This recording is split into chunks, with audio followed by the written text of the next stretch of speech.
as a result of that, a glamour from the unreached transcendences, a message from the unknown. Dawn builds her aura of magnificent hues. So dawn is a glamour from the unreached transcendences. Dawn is a message also from the unknown immortal light. It is that dawn who has built her aura of wonderful colors in the sky. Wonderful colors, magnificent hues, hue of love, joy, sweetness, all those qualities which are present there. They are present. And buried its seed of grandeur in the hours. Dawn built the aura, and dawn buried the seeds of that aura in the flow of time, in the moments of time, in the hours. An instant visitor, the Godhead shone. That Godhead again, that dawn, that glamour, that message, all of them are. An instant visitor, the Godhead shone. On life's thin border, a while the vision stood. Again, vision, Godhead, visitor, they are kind of equivalent terms you see. And bent over us, pondering forehead curve. Now that vision, so to say, is interpreting a recondite beauty and bliss in colors, hieroglyphs of mystic sense. It wrote the lines of a significant myth. Lines of a significant myth. That vision, it wrote the lines of a significant myth. Significant myth, it is the myth of Savitri, the story of Savitri, the unfoldment of the evolutionary process of the divine manifestation. It wrote the lines of a significant myth. Yes, it is going to happen. What is right? It is only going to tell of a greatness of spiritual dawn. The dawns which have already gone by. That myth is telling you of that.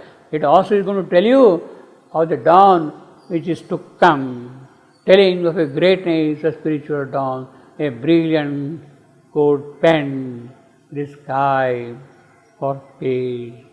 Now with that myth, with that glory shining in the sky, that vision standing there, almost that day, almost, not fully, almost that day, the epiphany was disclosed. Yes, here you are, the divine manifestation, there you are, almost, of which your thoughts and hopes are signal fair.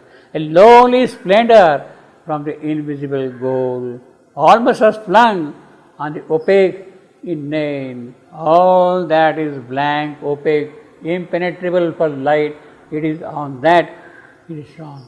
Once more, a trade perturbed the vacant wall, a trade of that divine goddess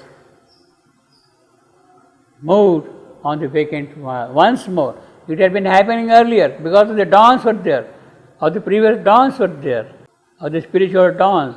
So again, once more, a trade perturbed the vacant vase, infinity's center. Again, that vision, that Godhead, what is that? It is infinity's center. It is a face. It is a form.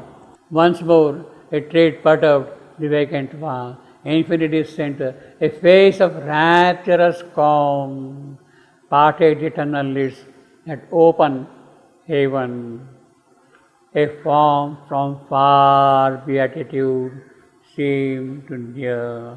So you are able to see now somebody is coming on the horizon. Who is that form? That form is the ambassadress. She has been sent as an ambassador between eternity and change. She is coming from eternity to the world of change. She is bringing some kind of ambassadorial message to this world of ours. Who is that omniscient? Who is that ambassadress? She is also the omniscient goddess. She knows everything. She is the divine power of manifestation in the new creation. In the new creation, she is the power of divine manifestation. She knows everything. She has come here that change has to enter into eternity. That wrapped the fated journey into the star and saw the spaces ready for her feet. In her omniscience, she says that, look, things are becoming ready now for me to walk in. She will walk in later on, taking immortal birth. Ready for her feet, she will walk in this mortal world, taking immortal birth later on. She sees that possibility already in her omniscience. Today she is seeing that. Immediately, tomorrow it may not happen, but that is bound to happen, that she says. Savitri says, as early as in 1918, I see India free. Already in 1918, when Purani asked him, when will be India free? He said, I already see it free. Mother saw in 1935, India is free. 1935. It took time for that thing to happen. It happened again in a little calamitous way, which is because of human interference, human stupidities which came into play here. Now here, it says already the space is ready. Not today. That she has come and she has gone back. Not like that. She will come, she will do her work, she will go back, she will come. The spaces are now getting ready here. And saw the spaces ready for her feet. That goddess is already saying that thing. Once she half looked behind her veiled sun, behind her, because she has come as an ambassador from eternity. She has come into change. So the sun is veiled to her. She is looking behind. Then, thoughtful, went to her immortal work. Went to her immortal work. She sees that the spaces are ready.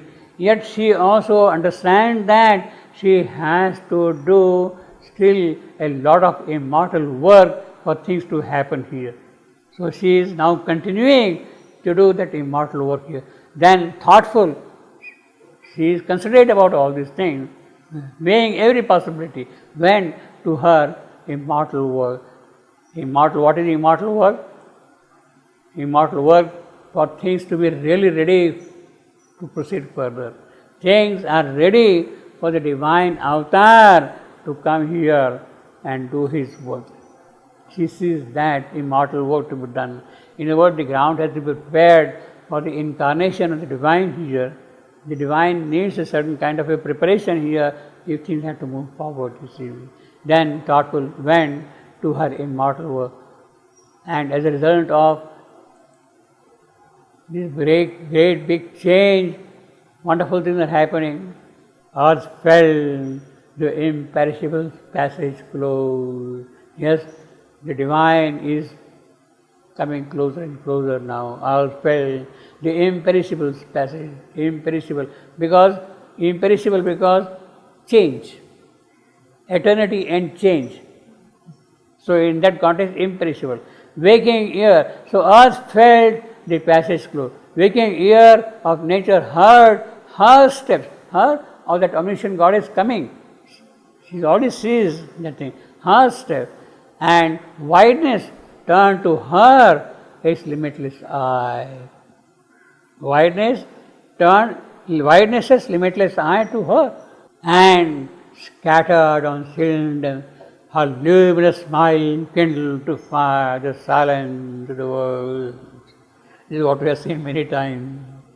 So earth felt it. So because of her readiness, because of that thing, because of that response, the God touch is already working here. It has already brought about so many things here, beautiful things you see. All grew, kindled to fire, kindled to fire. The yajna is now set aflame. All grew with consecration and a right. All grew. Every action, every activity is an offering to the divine. Offering to the divine for the divine to come and reside in it. It is not only of, yes, I am offering you for that so that you come and reside here. All grew a consecration and a kind of a religious ceremony is being seen here. Here is a vibrant link between earth and heaven. The whirlwind hymn of a great priestly wind arose and failed upon the altar hill. The high boughs prayed in a revealing sky. So this is the response of the omniscient goddess coming. The God touch is really working. It has brought about all these big changes that the divine incarnation is about to take place. This Vedic ceremony, this invocation, this yajna is an invitation for the divine to come as an avatar. All Guru, this is an invitation for the divine to come as an avatar, you see. Without that invitation, he wouldn't come. But it is she who has prepared the ground for this to happen. That is the immortal work in which she was engaged. She is engaged. Here, where our half-lit ignorance comes, half-lit ignorance, that is our mental capacity, mental faculty, on the dumb bosom of the ambiguous. Here, where one does not even the step in front, and truth has thrown the shadowy backward down on an anguished, precarious field of toil.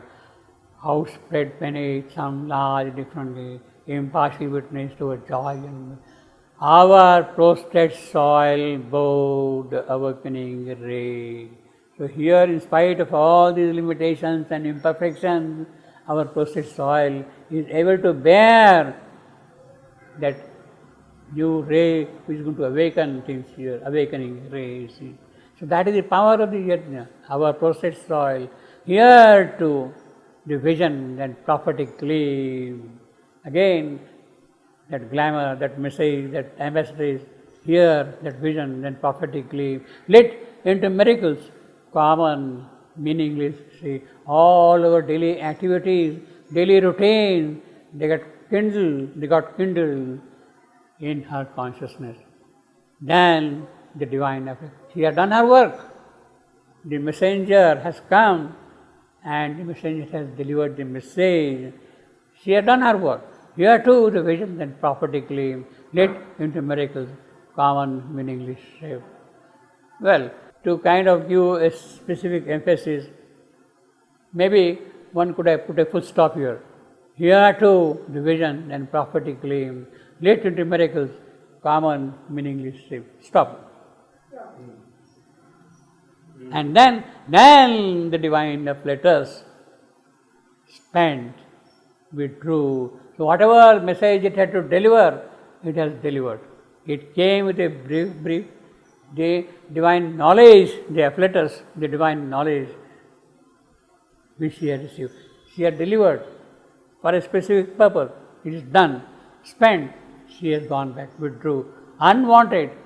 She is no more wanted now because whatever was required has been given, and perhaps we are not yet ready to receive something more than what she has already given. We are not ready. So, unwanted, she goes back. Unwanted, fading from the mortal self. Unwanted, she is unwanted because the divine avatar has to come and carry things forward.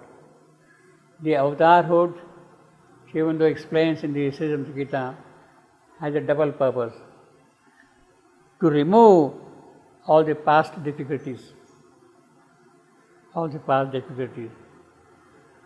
Whatever is evil in this creation, that has been destroyed. That is one small function of the avatar. But the most significant function of the avatar is to lay the foundation of the future evolution, to take the evolution forward one more step, to remove the evil which is there. That is one part, one small part of the avatar's work. But to lay the foundation for the future, that is the major work of the avatar. And therefore, it is that which is going to be done by him, not by her. Not by her. The foundation will be laid by him, not by her. And therefore, she is unwanted. She has to go back. She has to make room for his arrival, you see. Unwanted, fading from the mortal's reign. She has gone back, but she has not gone back without leaving some gifts to us. She has left toffees for us, toffees in our hands, so that we can enjoy things. A sacred yearning. What is the toffee? One of the toffees is a sacred yearning lingered in our soul. There is the yearning for the arrival of the avatar. That is the sweetest kind of a toffee we can have here. See. A sacred yearning lingered in history. The worship of a presence and a power, it is that which has got kindled in us, the worship. Too perfect to be held, but is bound heart. The prescience of a marvelous birth. So there is the prescience that a new birth will take place. The divine birth will occur. That is the sweetest kind of a toffee she has left for us, you see. Chocolate or whatever you want to call it, you see. Yes, she has done that thing. She has done her job. Only a little the godlike can stay. She has to go back. Spiritual beauty, illuminating human sight, lines with his passion and mystery, matters ma, and squanders eternity on a beat of time. She pours herself totally, completely on a beat of time. As when a soul draws near the still of birth, adjoining mortal time to timelessness, a spark of deity. Now here is the spark of deity. Earlier it was the eye of deity we just seeing here. Lost in matter's craving. Its luster vanishes in the inconscient plane. So it came, entered in the inconscient plane. That is a great thing. In fact, that is one of the mightiest, beautiful, most beautiful kind of a thing which has happened. As I told you, there was a zero. Out of that zero arose night. Out of that arose inconscience. Out of that inconscience, when it was teased, things moved forward, etc., etc., etc. Now, what is going to happen? A luster has entered into the inconscience itself. This experimental light which came on 29th February got submerged into the inconscient. I don't want to say. A spark of deity lost in matter's craving. Its luster vanishes in the inconscient plane. That there's a transitory glow of a magic fire, so now dissolved in bright, accustomed air. So dissolved herself now into her usual air, you see. The message says, whatever she has to deliver as a message, she has delivered. Whatever she has to do, she has done. And when the messenger, she has receded, gone back to her home.